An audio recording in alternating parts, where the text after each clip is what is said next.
For best results, I suggest you watch this video on a cell phone.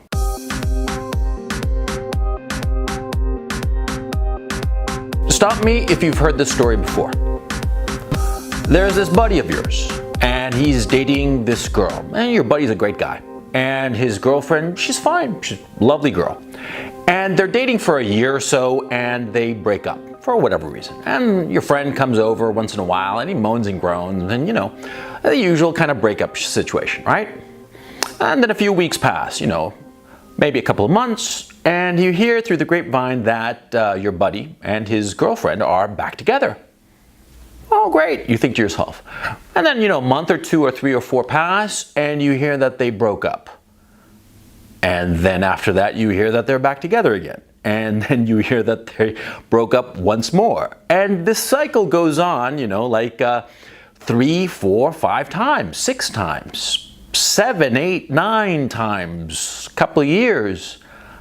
I know one case where the couple broke up and came back together again over a period of 20 years.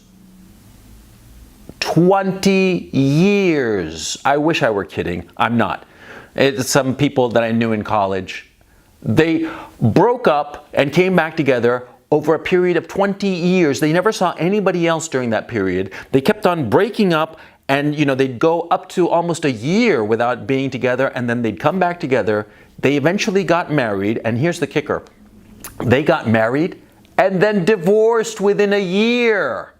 I'm not kidding. I mean, it was just, how can that happen, you ask? How is it that they can break up and come back together for 20 years? Why would they do that? Hold that thought. There's this photographer. He's a professional photographer, very successful. He's a professional photographer, the kind that does nature stuff. And he goes to these really exotic places like Antarctica and the Gobi Desert and the Himalayas and what have you. And he'll go off for 3, 4, 5, sometimes 6 months. And then he'll go back to New York with a whole slew of pictures, and he'll take the best of his pictures down to the photo editor of his agency, right? And he'll show the photo editor his pictures, and he's very successful. So he'll show a stack of a couple hundred pictures, and the photo editor will look through them and make 2 piles.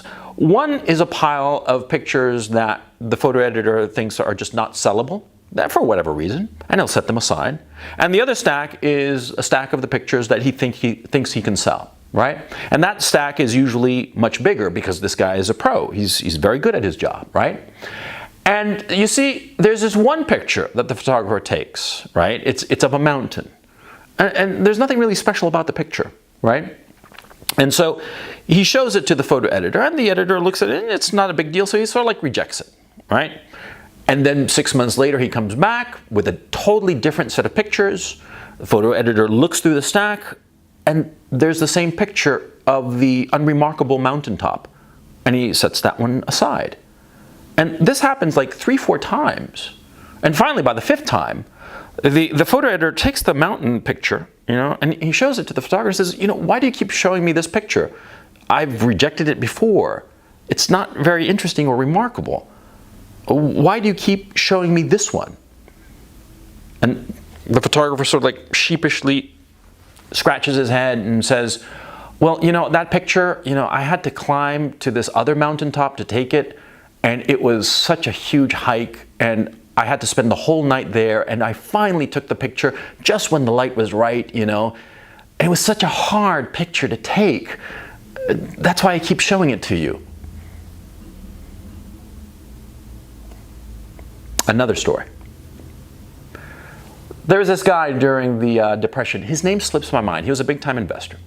And during the market crash in 1929, right? All the stocks started going down, and he started buying into the stock market as the price of all the stocks were going down. The shares were tumbling in price, and he kept buying, And he would always say the same thing, it's going to turn around, it's going to turn around. And he would keep on throwing good money after bad, just buying stocks even as they went down in price. Now, stock prices, of course, you lose money when you sell the stock, right? I mean, if you buy a stock at 100 and it goes down to 90, you haven't actually lost anything until the moment you decide to sell that stock, right? Right. But see, this investor, who was an experienced investor, he kept on buying into the market. He couldn't stop because the losses kept getting bigger and bigger, and he was sure that this time it was going to turn around. This time, when he bought into the market, it would turn around and he'd recover all of his losses. He kept on buying into the fall of the stock market, and eventually he was ruined. He lost it all. Now, those three stories sound radically different. Those three stories are exactly the same story. It's not obvious, but the flaw of the three people there, or the boyfriend and girlfriend and the photographer and the stockbroker, they all have the same flaw. It's called the sunk cost fallacy. It's very important that you learn it. It's essential that you learn it. Okay? And I'll explain why. You see, two Israeli psychologists, Daniel Kahneman and Amos Tversky, discovered or identified the sunk cost fallacy. And this fallacy is key to human nature. Human beings are reluctant to accept losses. They are extremely reluctant. They are willing to forgo earnings in order to not have to realize losses. In other words, the boyfriend and the girlfriend who've been together for a year and the relationship isn't really working out because they're just not compatible with one another, well, they will continue with the relationship even though they both know that it's not a good relationship because they've invested so much time into it. You see what I mean? The photographer who climbed that big mountain and he took the picture, and it's not a very good picture, but he suffered so much to get it, he will not give up the ghost on the picture. He will try to get it sold. He will keep on showing it to the photo editor, who's going to keep on rejecting it because it's not a very good picture. But you see, the photographer invested so much time and effort to get the picture, to get that shot, even though it's not a remarkable shot. It's not even a very good shot. The investor who chases the market all the way to the bottom, he keeps on throwing good money after bad. It's not just in that investor case. I forget the name of the investor. I wish it was a famous guy, and he went broke because he kept on chasing the market all the way to the bottom. This happens all the time in business. Businessmen, sharp customers, guys who should know better, they wind up chasing a market, throwing good money after bad, trying to avert the loss. They don't want to accept the loss. They don't want to realize the loss. Because remember, you only lose when you sell out your position. You only lose when you finally write it off. You only lose when you decide that, something, this woman, she's not right for me and I'm not going to see her ever again. That's when you truly lose. But people are so reluctant to do this. You're probably reluctant to do it. How many times have you broken up with some girl and then you got back together with her? Because sort of like you had forgotten how bad things were when you were with her, right? Because that's what happens. You see, you broke up with the girlfriend and you're moving forward with your life, and then you start thinking about your ex-girlfriend and you start to remember the good times you had with her. The time you went to whatever, you went to Disneyland, the time you went to a nice restaurant, the times you were laughing at something that you saw on TV together, right? You had a good time. The sex was great, this and that, and you forget the bad things. See, that's the problem. You keep forgetting about the bad things. And so the bad memories are overwhelmed by the good memories. And so finally you pick up the phone and you call her. And the same thing has happened to her. She's forgotten the bad memories, the fights you guys had and the reasons you had the fight, right? So you get back together and everything seems to be going fine for a while, and then the old problems come back up, and all of a sudden you're right back where you started, and you know that this relationship is toxic. You know this relationship, you should end it. You finally end it, and then a few weeks pass and you miss her again, right? Right. It's happened to you, it's happened to me, it's happened to everybody. We all fall for this fallacy, okay? And it's much more important than mere girls, okay?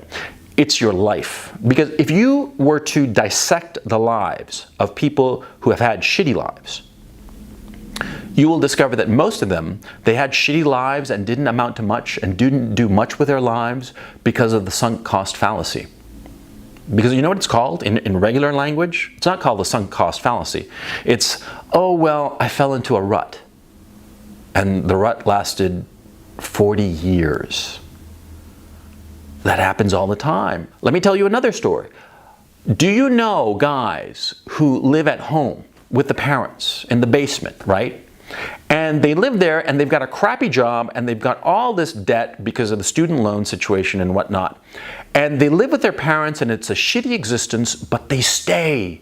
They stay for a year, 2 years, 3 years, 5 years with the same crappy job, the same crappy situation. They can't get out because they can't save enough money to do anything with their lives or start a business or anything like that.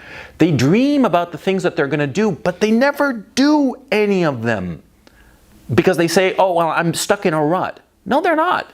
They're not stuck in a rut. What it is they are unwilling to write off the sunk cost of their situation. They are unwilling to say, you know something, I've got to change. I've got to change everything. I've got to tip over the table, throw everything off, start fresh, start new. They're willing to do that because they are afraid of what they will lose. Because, yeah, they might be living in their parents' basement, but they're getting 3 squares a day. You know, they might be having a crappy job, but at least they're getting something, enough money to, you know, pay off the debt and get a little weed for the weekend, right? They might have a shitty social life, but at least they've got the internet and they got like online porn or some crap like that, right? You see the problem. You see, a rut is basically somebody who is trapped in the sunk cost fallacy. They are unwilling to break out. And so they stay in the same rut for years, and the years turn into decades. And as their life starts to end, that's when the regrets start. That's when they start thinking, you know, what did I do? You know that woman who was with that guy for 20 odd years and married him and then within a year got divorced, right? That one, I know her. I know her personally. She's a friend of mine, right? I told her for years to break up with the guy. She never did, and so spilt milk. But the thing is, see, I know her story really well. She's what, 45? Yeah. Shit, yeah, she's 45. She's 45, no kids, and she's too old to have children. And she doesn't have anybody in her life. She's got nothing to show for the relationship, okay? She sacrificed aspects of her career in order to continue with this guy. And they would keep on breaking up and coming together again over the years, right? That was the rut that they were in. That's the rut that she was in. Okay? You're in a rut. You're in a bad situation that's not horrible, right? And so you're going to stay in it, right? It's like the old story of the frog in the boiling water.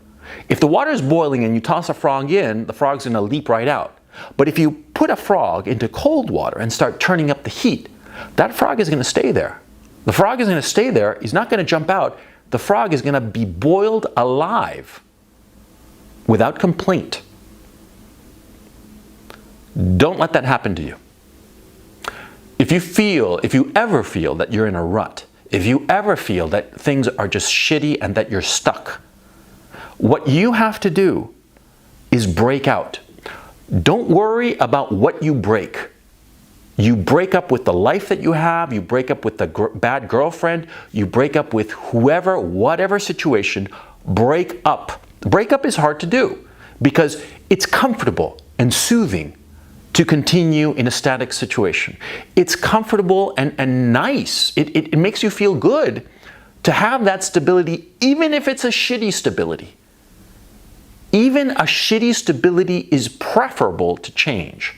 Lots of times, because we're all human, we're all afraid. The sunk cost fallacy affects us all.